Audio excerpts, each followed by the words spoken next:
Hi students, welcome to online class. In this video we are going to discuss about the chapter 11 functions. So now we are going to see in this video types of functions and header file. Types of functions and header file. See here, what are the different types of functions means there are two different types of functions are there. What are they? Predefined or built-in function or library function. So the first type of function is predefined function or built-in function, or we can call it as library function. Predefined function or built-in function, or we can call it as library function. Then what about the another type? So second type is user defined function. Second type is user defined function. So already in the previous video we discussed that predefined function means the functions which are already defined, predefined, which comes in C++ language, which comes default in C++ language. Whereas user defined functions means the functions which are defined by the user. So the user define their own functions.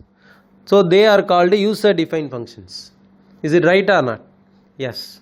See here, C++ provides a rich collection of functions ready to be used for various tasks. C++ provides a rich collection of functions ready to be used for various tasks. So already I told you the C++ language already contains some functions. Those functions are called predefined functions or built-in functions or library functions. Those functions will be used to do a particular task.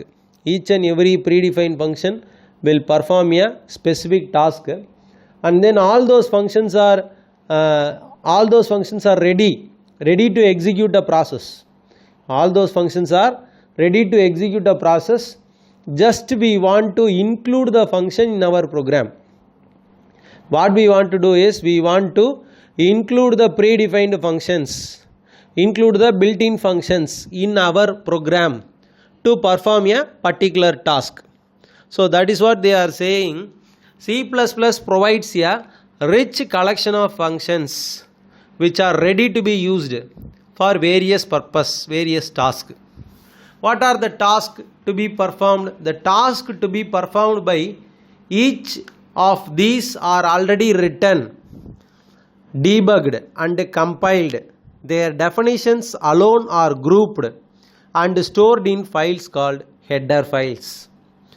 So whatever the task which is used to perform, like I told in the previous video, some mathematical functions are there. Some mathematical functions are there. For example, sine function, cos function, square root function and power function I told. So each and every function will perform a task. For example, square root function is used to find out the square root of the number. Square root function is used to find the square root of the number. So already the program is written, already the coding is written for that function. Already the coding is written for the square root function, and then it is debugged. Debug means find out the error. Already what are the errors are there when we find the square root. So already it is pre-written. So already it is pre-written, it is debugged, and at the same time it is compiled whether any error is there or not. And then the definitions are already defined, and then they are grouped together. All the functions are grouped together, like I told, sine function, cos function, square root function, power function. So all these functions are grouped together and it is stored as one file, called the header files. Can you understand, students? So already C++ contains the predefined functions. Those predefined functions are ready to be used. Those predefined functions are ready to be used just we want to include in our program, then automatically that function will perform a particular task. If we are using square root function, it is used to find the square root of the number. So how the function will execute the task? How the square root function will perform the particular action? Because already the square root function is predefined. The coding is written and then it is debugged and then it is compiled, find the error, and then it was tested and then it is executed and then it is defined. All the functions are predefined and then it is declared, defined, everything is done, compiled and then executed, and then all the functions are grouped together based on their usage. All the functions are grouped together and then it is stored as a separate file called header file. Stored as a separate file called header file. Can you understand, students? Right. Such ready to use subprograms are called predefined functions or built-in functions.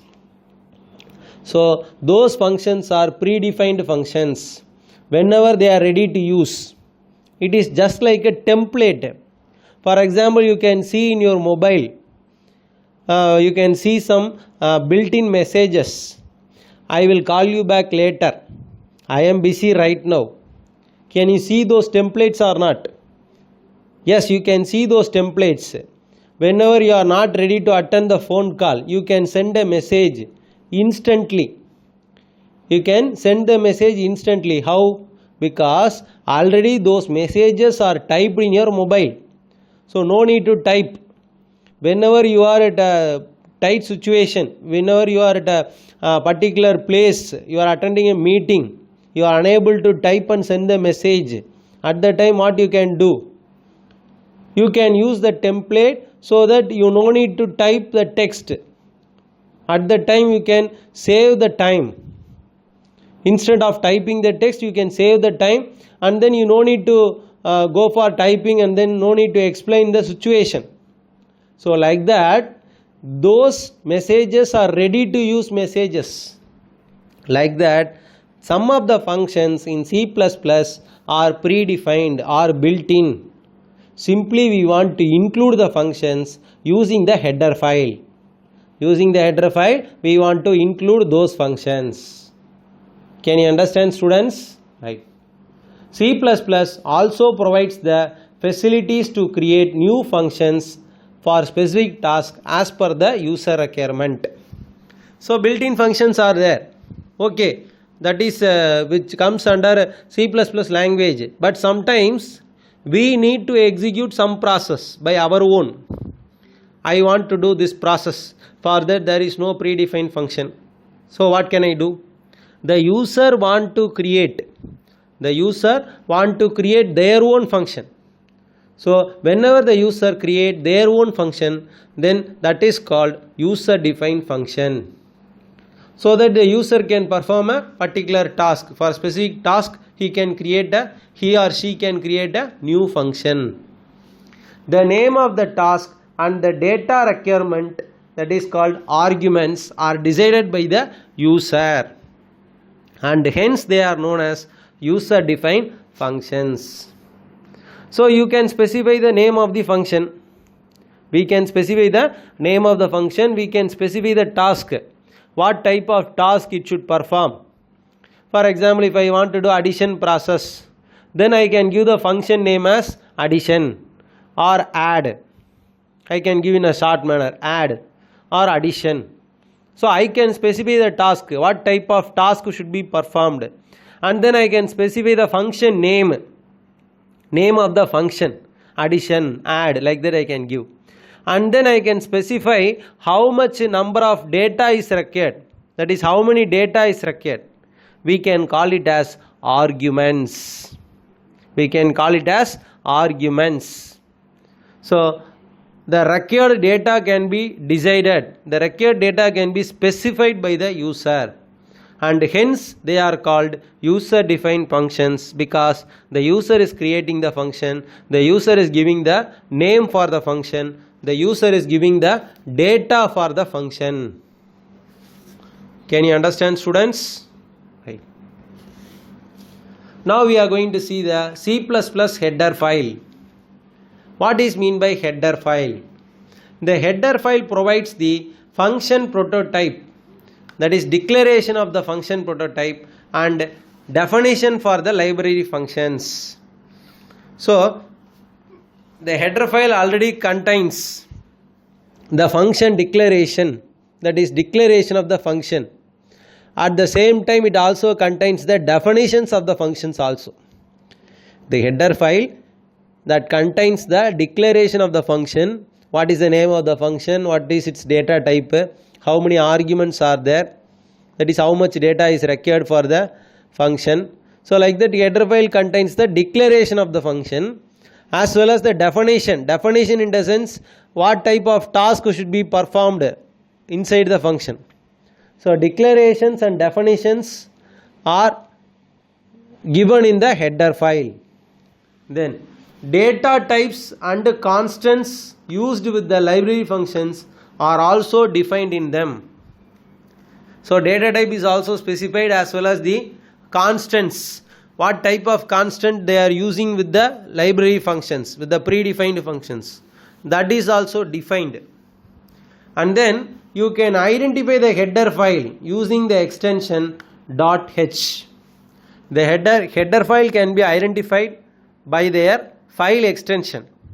So you can see in the first line of the program, first or second line of the program, you can see hash include stdio.h, hash include stdio.h, hash include math.h, hash include math.h, hash include string.h. So each and every header file is identified by the extension .h. A single header file may contain multiple built-in functions. So one header file that contains one or more predefined functions. All the functions are defined in that particular header file. All the functions are predefined in that particular header file. So a header file is identified by the extension .h. One or more functions are predefined in that particular header file. We can say, for example, IO stream or stdio.h. See here, standard input output. You can take the standard input output stdio.h.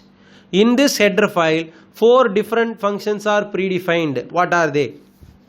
For example, in our book they have given 4 different functions. We can see the 4 different functions. This header file defines the standard input output predefined functions. This header file defines the standard input output predefined functions such as getChar, putChar, gets, puts, and etc. There are many functions are there, but in your book they have explained about these 4 functions in this chapter. Whenever we use the getChar function or putChar function or gets or puts function, we want to include the header file called hash include stdio.h. hash include stdio.h. In that header file, all these functions are predefined. All these functions are predefined. Can you understand, students? So I think you might have understood this video. So let's end the class. So thank you, students.